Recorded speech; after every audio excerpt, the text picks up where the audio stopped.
ആ ചേച്ചിയോ? വാ. രാജ്മോഹൻ പോകുന്നത് കണ്ടു. ഇങ്ങോട്ട് ഇറങ്ങാൻ തുടങ്ങുമ്പോഴാ ഹസിന്റെ കോൾ ഫ്രം സൗദി. സംസാരിക്കാൻ തുടങ്ങിയ പിന്നെ നിർത്തുവോ? എസ്റ്റിഡി അല്ലേ? 20 മിനിറ്റ്സിന് എത്ര ഉറുപ്പിയെന്നറിയാവോ? എന്താ വിശേഷം? ഏയ് ഒന്നുമില്ല. ഒരു ദിവസം 4-5 പ്രാവശ്യമെങ്കിലും പുള്ളിക്കാരൻ എന്നോട് സംസാരിക്കണം. പണ്ടേ മുതലുള്ള ഹാബിറ്റാ. അവിടെ പ്രോബ്ലംസ് ഒന്നുമില്ലല്ലോ? ഏയ് അവിടെ ഇപ്പൊ നല്ല സുഖാത്രേ. അറബികളെക്കാൾ കൂടുതൽ അമേരിക്കൻ ഫോഴ്സ് ആണെന്ന്. ഒരു 2 വർഷം ഇങ്ങനെ തുടർന്നാൽ അടുത്ത ജനറേഷൻ സൗദി അറേബ്യക്ക് പകരം സൗദി അമേരിക്ക എന്നാവും പറയാ. ആഹാ, മോളിന്ന് സ്കൂളിൽ പോയില്ലേ? ഞാൻ ഇവിടെ ഒരുക്കായിരുന്നു. മോള് പോയിക്കോ, മമ്മി ഇപ്പൊ വരാം. ഞാൻ ചായ എടുക്കാം. വേണ്ട ശ്രീദേവി. ഞാൻ പറയാൻ വന്ന കാര്യം മറന്നു. താഴത്തെ ഫ്ലാറ്റിൽ നാളെ പുതിയ താമസക്കാർ വരുന്നുണ്ട്. One mister Roy from Kottayam. Indian എയർലൈൻസിൽ എഞ്ചിനീയറാ. ബാച്ചലർ ആണോ? അല്ല, മാരീഡ് ആണ്. അയ്യോ, ഹസ്ബൻഡ് കോൾ വരാൻ സമയമായി. ഞാൻ വരട്ടെ.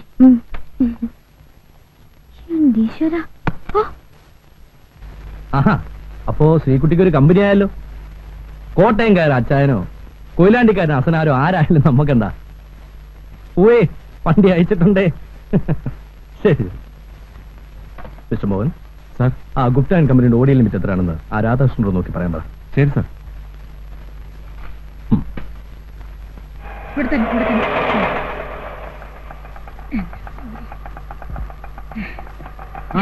നിങ്ങൾ ചത്തില്ലേ? ഞാൻ ചത്തിട്ട് നിനക്ക് എന്റെ 16 അടി യന്ത്രം കൂടാനാണോ? നിന്റെയൊക്കെ വലിയ ഒപ്പരം നിന്നിട്ടേ ഞാൻ ചാവും. അല്ല, സുഖമില്ലാതെ പോയെന്ന് കേട്ടപ്പോ ഞാൻ വിചാരിച്ചു ഈ പോക്ക് ഡാമേജ് ആകുമെന്ന്. ഇതൊന്നും എടുത്ത് മുകളിലോട്ട് കൊണ്ട് തനിച്ച് കൊണ്ടുപോയാ മതി. എന്നെ കൊണ്ട് വയ്യാഞ്ഞിട്ടാടാ. 2 ദിവസമായി ആഹാരം കഴിച്ചിട്ട്. ഒന്നെടുത്തോണ്ട് പിടിച്ചോ. എടാ കൃഷ്ണ, ഓ, ആ ടീച്ചറിനെ വാസുദേവൻ ചതിച്ചിട്ട് ആ പെണ്ണ് ആത്മഹത്യ ചെയ്തോളാം. ഏത് ടീച്ചർ? ദേ നാട്ടിൽ ഏതൊക്കെ പെണ്ണുങ്ങൾ ആത്മഹത്യ ചെയ്യുന്നു നോക്കി നടക്കലല്ല എന്റെ പണി. അതല്ലടാ, ബുധനാഴ്ചത്തെ TV സീരിയൽ. എത്തിയോ? അസുഖമൊക്കെ മാറിയോ? നടു ഒന്ന് പൊങ്ങിയപ്പോ ഞാനിങ്ങ പോന്നു. അവിടെ കിടന്നിട്ട് എനിക്ക് കിടക്കപ്പുറതിയുണ്ടോ? എന്താ പച്ചക്കറിയൊക്കെ ആയിട്ട്? സാറിന് പച്ചക്കറി വലിയ ഇഷ്ടമാണല്ലോ. ഞാൻ പോയിട്ട് വേഗം വന്നേക്കാം. നടക്കേ.